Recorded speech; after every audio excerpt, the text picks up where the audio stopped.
Rich dad poor dad Robert Kiyosaki की एक बेहतरीन किताब जो कि हमें एक रिच माइंडसेट और एक पुअर माइंडसेट के बीच में डिफरेंस बताती है। इस बुक समरी के अंदर हम ब्रेक डाउन करेंगे उन सारे लेसन्स को जो रॉबर्ट ने दिए हैं और जिससे कि हम फाइनेंशियली लिटरेट बन सकते हैं। सो बिना किसी देरी के शुरू करते हैं आज की वीडियो।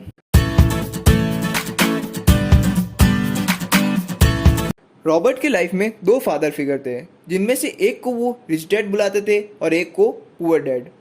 जो पुअर डैड थे वो रॉबर्ट के रियल डैड थे, बट जो रिच डैड थे वो उनके बेस्ट फ्रेंड माइक के डैड थे। पुअर डैड हाईली एजुकेटेड और पीएचडी होल्डर थे, वहीं दूसरी तरफ जो रिच डैड थे उन्होंने 8th ग्रेड के अंदर ही अपनी स्कूल छोड़ दी थी। दोनों ही डैड हमेशा हार्डवर्क करते और सक्सेसफुल भी थे, अच्छा खासा पैसा भी कमा रहे थे, पर दोनों में से एक हमेशा पैसों के साथ स्ट्रगल में रहते, दूसरे हवाई में सबसे रिचेस्ट पर्सन्स में से एक बने। स्कूल में हमें फाइनेंशियल एजुकेशन प्रोवाइड नहीं करते, वे सिर्फ हमें ये बताते हैं कि नौकरी कैसे ली जाए। फाइनेंशियल एजुकेशन ना होने की वजह से ही पुअर और middle class financial money game के अंदर हमेशा स्ट्रगल करते हैं और हार जाते हैं, वहीं दूसरी तरफ रिच इस एजुकेशन के दम पर ही इस गेम को जीत जाते हैं। और इस एजुकेशन के कारण ही दोनों ही डैड्स के एटीट्यूड बहुत अलग था। पुअर डैड सोचते थे आई कांट अफोर्ड इट, मतलब कि मैं ये नहीं खरीद सकता, बट वहीं रिच डैड सोचते थे how can I afford it, मतलब कि मैं ऐसा क्या करूं जो मैं उसे खरीद सकूं। रिच डैड का माइंडसेट फॉलो करके हम अपने आप को सोचने पर मजबूर करते हैं, ना कि पुअर डैड की तरह कोई लेम एक्सक्यूज देते हैं। सो स्टार्ट करते हैं lesson number 1, the rich don't work for money. Robert quote करते हैं, the poor and middle class work for money, the rich have the money to work for them. Robert बचपन में poor थे और अपने स्कूल में रिच लड़कों को देखकर वो हमेशा सोचते थे कि how do I make money. वो अपने बेस्ट फ्रेंड माइक के साथ हमेशा ही इसके बारे में सोचते रहते। उन दोनों का सबसे पहला अटेम्प्ट था कि वो लेड में से निकल निकाल कर बेचे, बट वो ना ही लीगल था और ना ही सक्सेसफुल। तो रॉबर्ट एंड माइक को पुअर डैड ने लॉ का एक्सप्लेनेशन दिया और बोला कि वो लोग ऐसा दोबारा कुछ नहीं करें। तो रॉबर्ट ने अपने पुअर डैड से पूछा how to make money. Poor dad ने सजेस्ट किया कि उन्हें ये सवाल माइक के डैड से पूछना चाहिए, क्योंकि उन्होंने अपने बैंकर से सुना है कि रिच डैड अपने अकाउंट संभालने में बहुत होशियार है। फिर क्या था, माइक ने रॉबर्ट और रिच डैड की मीटिंग अरेंज करी। रिच डैड ने मीटिंग में रॉबर्ट और माइक को बोला कि मैं तुम लोगों को सिखाकर बहुत खुश होऊंगा, पर ये मैं नॉर्मल ओल्ड क्लासरूम वे में नहीं करूँगा। रिच डैड ने दोनों को बोला कि तुम मेरे अंडर काम करोगे जिससे कि मैं तुम लोगों को जल्दी ही सिखा पाऊंगा। एंड सो फर्स्ट लेसन जो उन्होंने सीखा वो ये था कि जब भी कोई अपॉर्चुनिटी आए तो हमेशा उसे ग्रैब कर लेना चाहिए। रिच डैड ने रॉबर्ट को 10 सेंट पर आवर पे करने का ऑफर किया, जो कि बहुत कम था। फिर थोड़े हफ्तों बाद रॉबर्ट ने रिच डैड को कहा कि आप मुझे बहुत कम पैसा देते हो, मैं इससे ज़्यादा डिज़र्व करता हूँ। तो रिच डैड ने कहा कि या तो रॉबर्ट उनके एक एम्प्लॉय जैसा बन जाए या एक दूसरा पाथ ले जिससे कि वो एक वेल्दी मैन बन सके। रिच डैड ने दोनों रॉबर्ट एंड माइक को सजेस्ट किया कि दोनों को किसी और के लिए काम करने के अलावा कुछ और सोचना चाहिए। यहाँ रिच डैड ने अपना पहला लेसन दिया, जो कि था the poor and middle class work for money but the rich have the money work for them.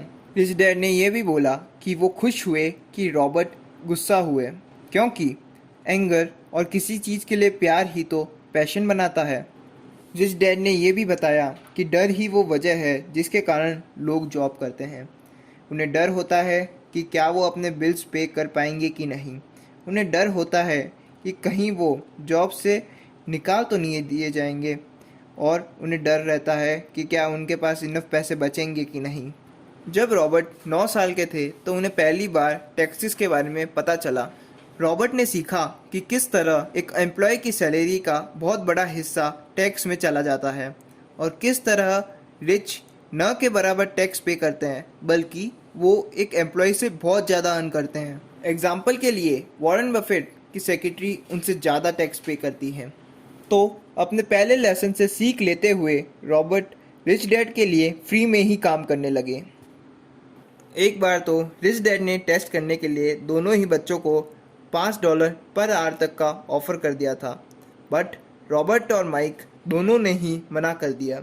उन्होंने कहा कि रिच डैड उन्हें खरीद नहीं सकते, वे अमीर बन के दिखाएंगे। ये सुनकर रिच डैड बहुत खुश हुए और उन्होंने एक बात और कही कि पुअर माइंडसेट वाले लोग कई बार कहते हैं कि उन्हें पैसों से कुछ लेना देना ही नहीं है, उन्हें पैसों में कुछ इंटरेस्ट ही नहीं है। मैं तो इसलिए ही ये काम करता हूँ क्योंकि मुझे मेरी जॉब से प्यार है। ये कुछ नहीं है, बस एक लेम एक्सक्यूज़ है जो पुअर माइंडसेट वाले अपने आप को कवर करने के लिए देते हैं। ये सेम डायलॉग ही रॉबर्ट ने अपने पुअर डैड को कई बार देते हुए सुना था। रॉबर्ट बताते हैं कि उस समय जो सबसे इम्पॉर्टेंट लेसन उन्होंने सीखा था वो था कि keep using your brain, work for free, soon your mind will show you the way to earn more money far beyond what anybody else can pay you. Most of the people never see these opportunities because they are looking for money and security. So that's all they will get. मतलब कि हमें अपना दिमाग खुला रखते हुए लोगों के लिए फ्री में काम करना चाहिए। जल्द ही हमारा दिमाग हमें एक ऐसा रास्ता दिखाएगा जिससे कि हम पैसे कमाने के नए तरीके ढूंढ पाएंगे, जो कि आपको इतना पैसा कमा के देंगे जो शायद ही कोई आपको दे पाएगा। बहुत से लोग इन अपॉर्चुनिटीज़ को कभी देख ही नहीं पाते क्योंकि वो तो बस सिक्योरिटी और पैसे के पीछे भाग रहे होते हैं। तो कमेंट करके बताइए कि क्या आप रॉबर्ट से एग्री करते हैं कि नहीं।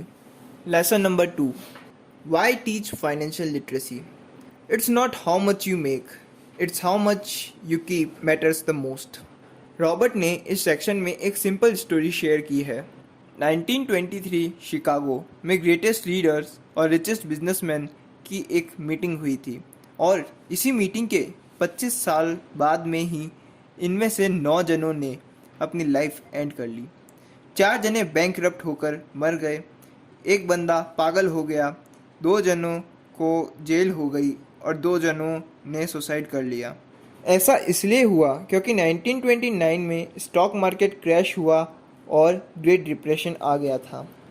तो सबसे क्रूशियल लेसन जो हमें इस स्टोरी से सीखना है वो ये है कि आप कितना पैसा कमाते हो ये मैटर नहीं करता, पर कितना पैसा आप संभाल कर रखते हो ये मैटर करता है। जब रॉबर्ट बड़े हो रहे थे तो पुअर डैड उन्हें कहा करते थे कि स्कूल की किताबें पढ़ो, पर वहीं दूसरी तरफ रिच डैड उन्हें कहते थे कि फाइनेंशियल लिटरेसी को मास्टर करो, क्योंकि यही वो टूल है जिससे कि आप ये मनी गेम जीत पाओगे। इसका मतलब ये नहीं है कि रॉबर्ट अपन को एकेडमिक्स पे ध्यान देने से मना कर रहे हैं, वो तो बस ये कह रहे हैं जितना इम्पोर्टेंट एकेडमिक है उससे कहीं ज़्यादा इम्पोर्टेंट फाइनेंशियल लिटरेसी है, तो हमें उस पर भी ध्यान देना चाहिए। रॉबर्ट कहते हैं कि अगर आपको एक एम्पायर खड़ा करना है तो आपको एक बहुत स्ट्रॉन्ग फाउंडेशन चाहिए एज़ कम्पेयर टू कि आपको एक झोपड़ी बनानी है। बहुत से लोग छोटी सी 6 इंच की फाउंडेशन पर यानी नींव पर अपना एक पूरा एम्पायर खड़ा करने की कोशिश करते हैं।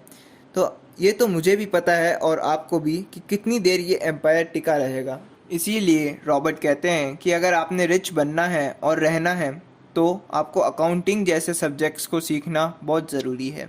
फिर रॉबर्ट फाइनेंशियल लिटरेसी के कुछ रूल लिस्ट करते हैं, जिसमें से रूल नंबर 1 है कि हमें एक एसेट और एक लाइबिलिटी के बीच में डिफरेंस करना आना चाहिए। रिच डैड कहते हैं कि अमीर लोग एसेट एक्वायर करते हैं और गरीब लोग लाइबिलिटी को एसेट मानकर उन्हें एक्वायर करते हैं। तो सबसे बड़ा चैलेंज जो पुअर फेस करते हैं वो ये है कि वो एक एसेट और लाइबिलिटी के बीच में डिफ्रेंशिएट नहीं कर पाते, और अगर आप ये डिफरेंस समझ लें तो आपको अमीर बनने से कोई नहीं रोक सकता। तो आखिर ये डिफरेंसेस है क्या? डिफरेंसेस बहुत ही सिंपल है। एक एसेट जो है वो आपके पॉकेट में मनी डालता है, वहीं दूसरी तरफ एक लाइबिलिटी आपके पॉकेट से पैसे निकालती है। एक एसेट आपकी इनकम बढ़ाता है और एक लाइबिलिटी आपके एक्सपेंसेस बढ़ाती है। एग्जाम्पल ऑफ लाइबिलिटी जो कि एक मिडिल क्लास ओन करते हैं वो है mortgage, car loan, credit card डेब्ट या स्टूडेंट लोन। और एसेट्स के एग्जाम्पल जो कि रिच ओन करते हैं वो है रियल एस्टेट, स्टॉक्स, बॉन्ड्स और पेटेंट्स। बहुत से पुअर और मिडिल क्लास लोग कई बार कहते हैं कि मैं उधार में हूँ इसलिए मुझे पैसे कमाने होंगे। बट रॉबर्ट कहते हैं कई बार अगर उनके पास पैसे हुए तो उनकी प्रॉब्लम और भी बढ़ सकती है। तभी तो कभी अगर लोगों को पे रेज मिलता है या फिर वो लॉटरी जीतते हैं तो थोड़े ही दिनों बाद में उनकी कंडीशन फिर से वैसी हो जाती है या फिर उससे भी ज़्यादा ख़राब हो जाती है। रॉबर्ट कहते हैं कि कोई बंदा अगर अपने सारे पैसे खर्च कर दे तो वो अगर ज़्यादा पैसे कमा भी लेगा तो वो सेम पैटर्न ही फॉलो करेगा हर बार की तरह। इस बार भी वो अपने सारे पैसे ही खर्च कर देगा। आज के समय में प्रोफेशनल सक्सेस और एकेडमिक सक्सेस में कोई रिलेशन नहीं है। 70 to 80% बच्चे जो स्कूल क्लियर करते हैं उनके पास लिमिटेड फाइनेंशियल लिटरेसी होती है और फिर आगे जाके ये सभी लोग फाइनेंशियली स्ट्रगल करते हैं। हम लोगों को हाउ टू मेक मनी या how to make more money से ज़्यादा how to manage our money पर ज़्यादा ध्यान देना चाहिए। इस स्किल को हम फाइनेंशियल एप्टीट्यूड कहते हैं। लगभग सभी लोग ये सीखते हैं कि how to work hard, instead कि उन्हें ये सीखना चाहिए कि वो अपने पैसे को कैसे हार्डवर्क करा के और भी पैसा कमाएं। रॉबर्ट कहते हैं कि secret to make more money is simple about creating more assets instead of liabilities. Rich dad के साथ काम करते हुए रॉबर्ट ने ये देखा कि किस तरह rich dad attorney, banker, investor जैसे हाईली एजुकेटेड लोगों को डायरेक्ट करते हैं, इवन दो कि उन्होंने 13 साल की उम्र में ही स्कूल छोड़ दी थी। रिच डैड हमेशा ही रॉबर्ट एंड माइक को कहते थे कि एक इंटेलिजेंट आदमी ही उससे ज़्यादा इंटेलिजेंट लोगों को हायर करता है। अगले सेक्शन में रॉबर्ट बताते हैं कि हम लोग अपने घर को एक असेट मानते हैं बट वो एक असेट नहीं है, क्योंकि बहुत बार ये होता है कि घर की वैल्यू इंक्रीज़ होने की जगह डिक्रीज़ हो जाती है। और दूसरा कि घर के मेंटेनेंस के खर्चे और अपने एक्सपेंसेस बढ़ा देते हैं। तो अगर डेफिनेशन के हिसाब से जाया जाए तो घर तो एक लाइबिलिटी है। रॉबर्ट कहते हैं कि अगर आपको एक बड़ा घर खरीदना है या कोई महंगी लग्जरी गाड़ी खरीदनी है तो आपको उसके लिए एक एसेट खरीदना होगा, क्योंकि एसेट ही वो कैश जनरेट करेगा जिससे कि आप अपना ड्रीम हाउस या ड्रीम कार ले पाओगे, वो भी बिना किसी डेब्ट के। रॉबर्ट कहते हैं कि अगर हम लगातार अपने एसेट्स ग्रो करते चले जाएंगे तो हम अपने आप अपने इनकम को ग्रो होता देख पाएंगे और थोड़े ही सालों में हम भी रिच बन जाएंगे। फॉर एग्ज़ाम्पल, मान लो कि आपकी इनकम 1 लाख है और आपके एक्सपेंसेस 50,000 पर मंथ है। अगर आप एक फ्लैट खरीदते हैं जिस पर आप 20 लाख इन्वेस्ट करते हो और उस पर जो रेंट आता है वो महीने का 30,000 है, तो आपकी इनकम अब बढ़ के 1,30,000 हो गई और एक्सपेंसेस हटाने के बाद आपके पास 80,000 बच रहे हैं। ये सेम प्रोसेस अगर आप कई बार रिपीट करो और कई सालों तक रिपीट करो तो थोड़े ही सालों में आप डेफिनेटली रिच पर्सन बन जाओगे। इस सेम फॉर्मूले को फॉलो करके न जाने कितने ही लोग रिच बने हैं और जो रिच हैं वो और भी रिच होते जा रहे हैं। और दूसरी तरफ पुअर इसलिए पुअर होते जा रहे हैं क्योंकि उनकी सैलरी के साथ उनके टैक्सेस भी इंक्रीज होते हैं। एक एम्प्लॉय 3 तरह के लोगों के लिए काम करता है। पहला, वो उस कंपनी के लिए काम करता है, यानी जो कंपनी के ओनर है, शेयर होल्डर है, उनको अमीर बनाता है। दूसरा, गवर्नमेंट, लगभग जो वो जनवरी से मई तक कमाता है उसका 100% वो गवर्नमेंट को एज अ टैक्स दे देता है। तीसरा, बैंक, क्योंकि जो बिगेस्ट एक्सपेंसेस जो पुअर के होते हैं वो मॉर्गेज और क्रेडिट कार्ड के डेब्ट के होते हैं और यही तो बैंक की मेजर सोर्स ऑफ इनकम है। रॉबर्ट कहते हैं कि वेल्थ एक पर्सन की एबिलिटी है कि वो कितने नंबर ऑफ डे सर्वाइव कर पाएगा अगर वो कुछ काम नहीं करे। मतलब अगर मैं आज काम करना बंद कर दूं तो कितने दिन मैं सर्वाइव कर पाऊंगा कि अगर कोई लॉकडाउन जैसी सिचुएशन हो जाए तो अभी तक चैप्टर नंबर 2 में जितना भी बताया है अगर उसे 3 लाइन में समअप किया जाए तो वो यही होगा: rich buy assets, poor only have expenses, middle class buy liability and वो सोचते हैं कि वो असेट है।